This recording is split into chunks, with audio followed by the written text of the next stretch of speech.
इस वीडियो में हम डिस्कस करेंगे about methods of solving system of linear equations in two variables. पिछले वीडियो में हमने सॉल्वेबिलिटी कितने टाइप की हो सकती है किसी सिस्टम में, इसके बारे में डिस्कस किया था, जिसमें हमने infinite, many solution, no solutions और यूनिक सॉल्यूशन के बारे में डिस्कशन किया था। तो बेसिकली अब जो हम methods of solving system of linear equation in two variables की बात कर रहे हैं, इसमें हम यूनिक सॉल्यूशन वाला जो सिस्टम होता है जिसमें a1 upon a2 is not equals to b1 upon b2 होता है, उसके थियोरेटिकल मेथड्स डिस्कस करेंगे कि उस पर्टिकुलर सिस्टम को हम थियोरेटिकली कितने टाइप्स के मेथड्स से सॉल्व कर सकते हैं। सबसे तो बेसिकली तीन टाइप्स के मेथड होते हैं जिससे हम किसी system of linear equation in two variables को सॉल्व कर सकते हैं। पहला मेथड का नाम है substitution method, the second method is elimination method and the third is cross multiplication method.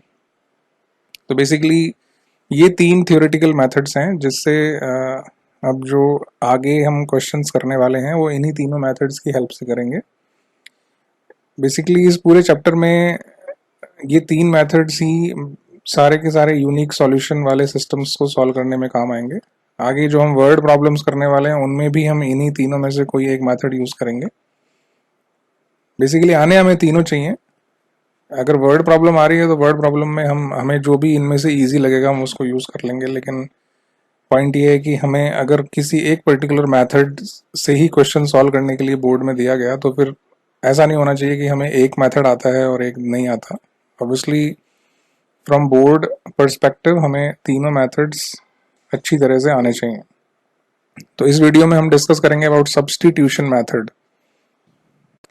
Substitution method के बारे में सबसे पहला काम, जैसा कि नाम में लिखा है सब्स्टिट्यूशन, इसका मतलब इसमें हम किसी एक वेरिएबल की वैल्यू को सब्स्टिट्यूट करते हैं किसी इक्वेशन के अंदर। तो in this method value of one variable from one equation will be substituted in another equation and make that another equation into one variable equation and now we can solve this equation very easily. मतलब ये कि किसी भी एक variable की value हम किसी भी एक इक्वेशन से फाइंड आउट करेंगे और उस वैल्यू को हम दूसरी इक्वेशन में सब्स्टिट्यूट कर देंगे। सब्स्टिट्यूट करने से क्या होगा, वो जो दूसरी इक्वेशन है वो एक सिंगल वेरिएबल वाली इक्वेशन बन जाएगी, यानी कि linear equation in one variable बन जाएगी और उसको फिर हम इजीली सॉल्व कर सकते हैं। जैसे कि हम एक एग्जांपल लेते हैं, x plus y is equals to 8 and x minus y is equals to 2। इसको अब हम सब्स्टिट्यूशन मेथड से सॉल्व करेंगे। तो ये जो सबसे पहली इक्वेशन है x plus y is equals to 8, इससे अगर हम x की वैल्यू फाइंड आउट करें तो यहाँ पर x की वैल्यू आएगी 8 माइनस वाई। वाई को अगर हम दूसरी तरफ ट्रांसफर कर देंगे तो x की वैल्यू आ रही है 8 माइनस वाई। अब ये जो x वेरिएबल की वैल्यू है, ये जो सेकेंड इक्वेशन दी हुई है x minus y is equals to 2, इस x minus y is equals to 2 में अब हम x की वैल्यू सब्स्टिट्यूट कर देंगे जो कि है 8 माइनस वाई। तो अब हम देखेंगे सेकंड जैसे ही अगला स्टेप है उसमें x की जगह हमने 8 माइनस वाई लिखा, माइनस वाई की जगह माइनस वाई आ रहा है और इक्वल्स टू 2 की जगह इक्वल्स टू 2 आ रहा है। तो अब जो हमारी इक्वेशन है वो पूरी इक्वेशन अब आप देख सकते हैं y में कन्वर्ट हो गई है, यानी कि वन वेरिएबल में कन्वर्ट हो गई है। अब अगले स्टेप में माइनस वाई और माइनस वाई मिलके माइनस का 2y बना देंगे तो इक्वेशन हो जाएगी 8 minus 2y is equals to 2। तो यहाँ से 8 माइनस 2 या 2 को इस तरफ ले आएंगे और माइनस 2y को राइट हैंड साइड पे ले जाएंगे। तो 8 minus 2 is equals to 2y हो जाएगा अगला स्टेप। 8 माइनस 2 करने पर आता है 6।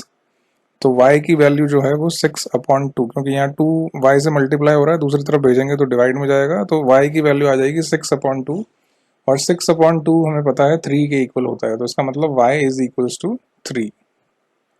अब देखिए स्टूडेंट्स, x की वैल्यू जो हमने सब्स्टिट्यूट की थी वो थी 8 माइनस वाई। तो यहाँ पर अब हमें y की वैल्यू पता लग गई है। जैसे हम यहाँ पर y की वैल्यू पुट करेंगे 3, तो x की वैल्यू भी हमें पता लग जाएगी, x is equals to 8 minus 3 that is equals to 5। तो इसका मतलब इस सिस्टम का जो सॉल्यूशन है वो है x is equals to 5 and y is equals to 3।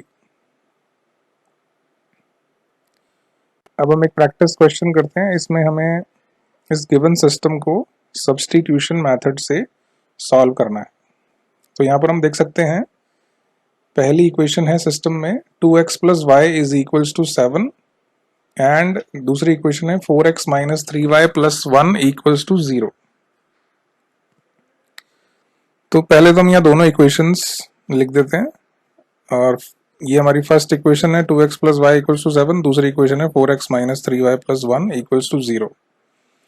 अब हम इक्वेशन 1 से अगर y की वैल्यू निकालें तो y की वैल्यू आएगी 7 माइनस 2x। हम 2x को दूसरी तरफ ट्रांसफर करेंगे तो y इक्वल्स टू आ जाएगा 7 माइनस 2x। अब y की वैल्यू को हम सेकेंड इक्वेशन में ट्रांसफर करेंगे। तो देखिए सेकेंड इक्वेशन थी 4x minus 3y plus 1 equals to 0। तो 4x की जगह 4x लिखा, माइनस 3y में माइनस 3 लिखा और y की वैल्यू जो 7 माइनस 2x है वो y की जगह यहाँ पर हमने सब्स्टिट्यूट कर दी, जो कि आप देख सकते हैं कि मैंने उसको रेड अल्फाबेट्स में शो किया है, रेड लेटर्स में शो किया है, इसलिए ताकि आपको क्लियरली ये पता लग सके कि हमने y की जगह उसकी वैल्यू सब्स्टिट्यूट कर दी है जो कि हमें इक्वेशन 1 से मिली थी। बाकी पूरी इक्वेशन एज इट इज है। तो अब ऐसा करने से ये पूरी इक्वेशन 1 वेरिएबल इक्वेशन में कन्वर्ट हो गई है। तो अगले स्टेप में हम माइनस 3 को 7 से इंटू करेंगे, माइनस 21 आएगा, माइनस 3 को माइनस 2x से इंटू करेंगे, then it will be plus 6x। तो पूरी इक्वेशन हो जाएगी 4x minus 21 plus 6x plus 1 equals to 0। यहाँ पर 6x और 4x को ऐड करेंगे, then it will B 10x और माइनस 21 और 1 प्लस 1 करेंगे तो माइनस 20 आएगा। Equation is now 10x minus 20 equals to 0। तो अब यहाँ से x की वैल्यू फाइंड आउट करेंगे, then it will be equals to 20 upon 10। Minus 20 को दूसरी तरफ ले जाएंगे, प्लस 20 हो जाएगा और 10 इधर मल्टीप्लाई हो रहा है x के साथ, दूसरी तरफ जाएगा डिवाइड में, तो x इज इक्वल्स टू आ जाएगा 20 upon 10, that is equals to 2। तो x की वैल्यू हमें मिल गई 2। अब जैसे कि हमें पता है कि y हमें इक्वेशन 1 से मिला था 7 माइनस 2x के इक्वल, यहाँ पर हमें x की वैल्यू भी हमने निकाल ली है 2, तो x की वैल्यू 2 पुट कर देंगे तो 7 माइनस 2 इंटू 2 हो जाएगा, that is 7 minus 4 and 7 minus 4 is 3। तो इसका मतलब y की वैल्यू यहाँ पर आ जाएगी 3। तो इसका मतलब ये जो गिवन सिस्टम है इसका सॉल्यूशन होगा x equals to 2 and y equals to 3। एक और प्रैक्टिस क्वेश्चन, इसमें इस सिस्टम को हमें सब्स्टिट्यूशन मेथड से सॉल्व करना है। क्वेश्चन है 2x minus 3y equals to 13 and 7x minus 2y equals to 20। तो सबसे पहले हम दोनों इक्वेशंस लिख लेंगे, first equation and second equation. अब इसमें हम इक्वेशन 1 से x की वैल्यू फाइंड आउट करेंगे। तो सबसे पहले माइनस 3y को दूसरी तरफ ले जाएंगे तो 13 प्लस 3y हो जाएगा, फिर 2 इंटू हो रहा है उसको जब हम राइट हैंड साइड में लेके जाएंगे तो वो डिवाइड में आ जाएगा, तो x की वैल्यू आ जाएगी 13 प्लस 3y अपॉन 2। तो इक्वेशन 1 से हमें x की वैल्यू मिल गई 13 प्लस 3y अपॉन 2। अब इसको हम सेकंड इक्वेशन में सब्स्टिट्यूट करेंगे। तो substitute in equation 2 we get 7x minus 2y equals to 20 हमारी सेकंड इक्वेशन है। तो 7 की जगह 7 आएगा, x की जगह हम x की वैल्यू सब्स्टिट्यूट कर देंगे जो कि मैंने यहाँ रेड में शो किया हुआ है। तो x की जगह आ जाएगा 13 प्लस 3y अपॉन 2, फिर उसके बाद माइनस 2y है वो एज इट इज है और इक्वल्स टू 20 है वो एज इट इज है। तो ये पूरी इक्वेशन अब जो है y में कन्वर्ट हो गई है। तो इसका मतलब 1 वेरिएबल इक्वेशन में ये पूरी इक्वेशन कन्वर्ट हो गई है। अब हम लेफ्ट हैंड साइड में एलसीएम लेंगे तो वो 2 आएगा।